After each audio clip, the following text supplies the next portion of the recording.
I'm joined in studio now by international affairs analyst Dan Perry, former Europe and Middle East editor for the Associated Press and former chairman for the Foreign Press Association in Jerusalem. Dan, thank you as always for being here. Our correspondent Pierre Kloschner is discussing different diplomatic efforts on the northern front, and as we're speaking here, there's other diplomatic efforts being made in Paris on the southern front, possibly a pause in the fighting in Gaza to see the 134 hostages released. But this is something we continue to talk about time and time again, but this time it does seem to be different, at least according to Israeli media. They're saying that they're more optimistic this time with these deals. I wouldn't trust in these situations media prognostications, frankly. Look, the deal that Israel would like, which is to receive all the hostages and not have to end the war and withdraw from Gaza, I doubt is in the offing, no matter how much pressure they put on Hamas. So the deal that may be conceivably possible is a partial hostage release in exchange for a temporary ceasefire. It would be very desirable, I think, for the government of Israel to think of more creative solutions, which I discussed here in a previous show just a couple days ago. And what would some of those entail? Well, for example, I could conceive where Israel, for example, accepts one of the Hamas requests, which would be to end the war and leave Hamas in power in Rafah only in exchange for all the hostages. How would they stay in Rafah only? Well, I mean, Rafah is surrounded, and they would not be allowed back into the rest of the Strip. If I were in charge of things, I would even offer Yahya Sinwar and the rest of the leadership of Hamas the opportunity to leave in exile for Qatar or Turkey or whoever will have them. Now look, none of this is, Israel does not have a perfect solution. In general, the solution to the problem of Israel-Palestine is not perfect. We are looking at all levels, both in terms of the ultimate strategic equation and also tactically on the ground right now, at a search for the least bad option. And I would argue that for Israel to move into Rafah when the hostages are still there and there's 1 million people, mostly displaced, in the city, is a recipe for a bloodbath that will kill thousands of Palestinians, hundreds of Israeli soldiers, probably all the hostages, in a situation where Israel's international credit line has expired and there's no more patience for the bloodletting in Gaza.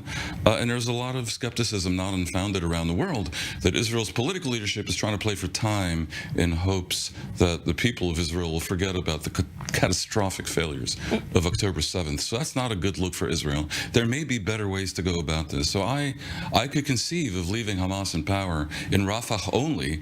In fact, it would almost have some symbolic value.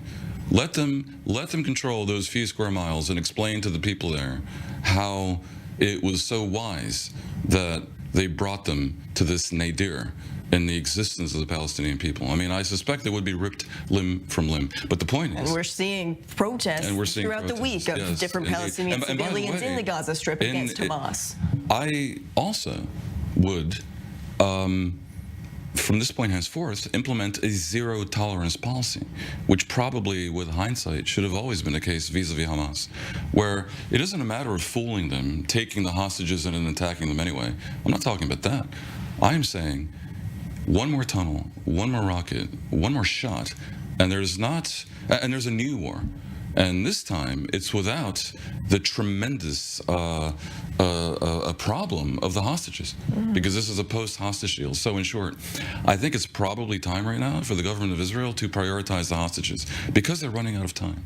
And in the end, they're going to get body bags and non-hostages. Well, you mentioned this idea of possibly keeping Hamas in just Rafah when it comes to the Gaza Strip, and that would likely entail some sort of Israeli forces still operating in the Gaza Strip. Well, that's the other thing, of course. We now have the government of Israel proposing a plan based on clans in northern Gaza. And this appears to be a reaction to the international pressure to give some kind of horizon, something resembling a political plan for the day after that is not just Israeli occupation. But of course, what they presented, Nicole, is laughable. I mean, if I were trying to engineer a plan that is that aims to waste time, endanger the lives of any Palestinian that collaborates, and ultimately be rejected as unworkable, this is what I would propose: to come up with a new local leadership based on clans that would be seen as quislings and collaborationists with Israel.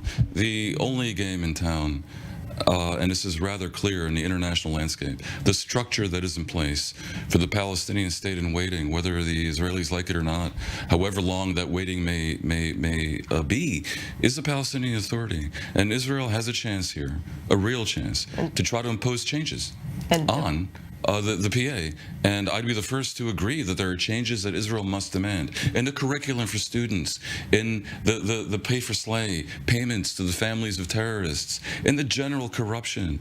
And also, by the way, Mahmoud Abbas, who's been foolishly demonized by this Israeli government, probably should retire. And there's already talk. The Palestinian political arena is already abuzz with all kinds of talk and all kinds of people who are preparing themselves for the day after Hamas and also the day after Abbas. And that could include Mohammed Mustafa is being discussed. That could include Nasser al-Kidwa. That could include even our old friends Jibril Rajoub and Mohammed Dahlan. Conceivably, if Israel releases Marwan Barghouti, could include him as well. There are figures on the Palestinian side that would be potentially useful interlocutors for Israel, but for the government to be absolutely ruling out that the Palestinian Authority can have a role in Gaza thereafter. They were not mentioned at all. This is such excruciating foolishness. This is obviously because Netanyahu prioritizes the survival of his government, and if he mentions the words PA, then Smotrich and Ben-Gvir bring down his government. And maybe it's time for the government to go. And however, as we've been seeing, when you're talking about the Palestinian Authority, they've been in control of the West Bank. Terror is brewing in the West Bank. So you talk about this reformed PA with different leadership. Who's going to enforce it? How are we going to see something that's different than what's been happening in the West Bank for years? And Nicole, the Shin Bet would beg to differ. The Palestinian Authority has a lot of things about it that should be improved and rejuvenated, strengthened also, and just renewed. But in fact, the security collaboration with Israel has remained fairly effective. And the West Bank has not descended into a third intifada, which has been the big fear throughout this war and also in recent years. So whereas I'm not saying the PA is perfect by any stretch of the imagination, they actually have been okay. This as though the IDF continues to conduct daily operations in the West Bank. So is that something that we would likely see in Gaza as well, conducting daily operations to make sure that the PA stays in check? Again, if Israel were wise, it would insist on changes in the PA, would allow the PA to be reinstalled in Gaza, but would enact a regime in Gaza, not unlike Areas A of the West Bank, where Israel ultimately has the right to go in when it feels it absolutely must, but it uses that right with great circumspection. At the same time, if Israel wants to create good karma in the region and collect the basket of goodies that includes normalization with Saudi Arabia and perhaps other Arab countries, it probably needs to give more than lip service to the idea of at least beginning a process towards the establishment of some version of a demilitarized Palestinian state. And that is in Israel's interest, because if Israel does not detach from the Palestinian areas, it is minority Jewish. And that's not the Zionist dream. October certainly brought everyone together. As they said, politics aside, we're standing together, a unified Israel. But as the war goes on, it seems that, war is no time for politics, as we were talking before, but 4 months, nearly 5 months in now, it seems like politics are taking over the war, some might argue. Absolutely. Look, Israel's achieved much. No doubt. They have eradicated Hamas and most of the Gaza Strip, about 80% of it. They've degraded Hamas to a significant degree. They've managed to negotiate the return of half the hostages that were taken. There is a debate about the degree to which the war has been prosecuted correctly as regards the civilian casualties. A lot of people will tell you that despite the tremendous death and destruction in Gaza, given the situation, Israel actually has done its best. John Spencer of West Point in particular makes that case. The war is the war, and right now Israel is in a difficult position internationally because of it, but it hasn't been a complete failure. That said, there is more than a small suspicion that the current prime minister is playing for time in hopes that that eventually the the devastating strategic and tactical failures that were manifested on October 7th will somehow be forgotten. And I don't think the opposition will for much longer play along with this. Now, at the end of the day, they do have 64 out of 120 seats in the Knesset, and it isn't clear whether that can be breached in any way. But polls show 75% of the people want new elections. And polls show that if there were new elections today, the opposition would get 2/3 of the vote, which is almost unheard of in Israel. Netanyahu's credit line is run out, not just internationally, but also to a considerable degree in the Israeli public. He sold himself as Mr. Security and also Mr. Economy. And both those realms in Israel today are extremely distressed. I mean, what happened on October 7th was the biggest calamity for the Jewish people since the Holocaust. Can you just imagine what would have happened if the previous government, the more moderate liberal government, had been in charge on October 7th? Can you conceive of the degree to which they would have been burning down the house, screaming that the government has to resign and that elections have to be held?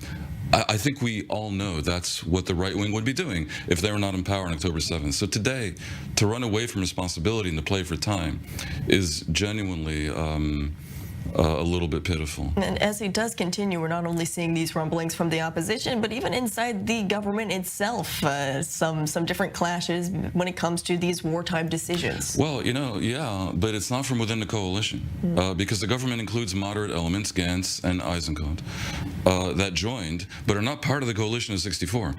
I have not yet seen evidence that there will be found 5 righteous persons in the Sodom of the coalition to bring it down. Netanyahu does seem to have corralled his forces fairly convincingly, and then the question becomes whether they will succumb to the clamor in public opinion, and they very well may not.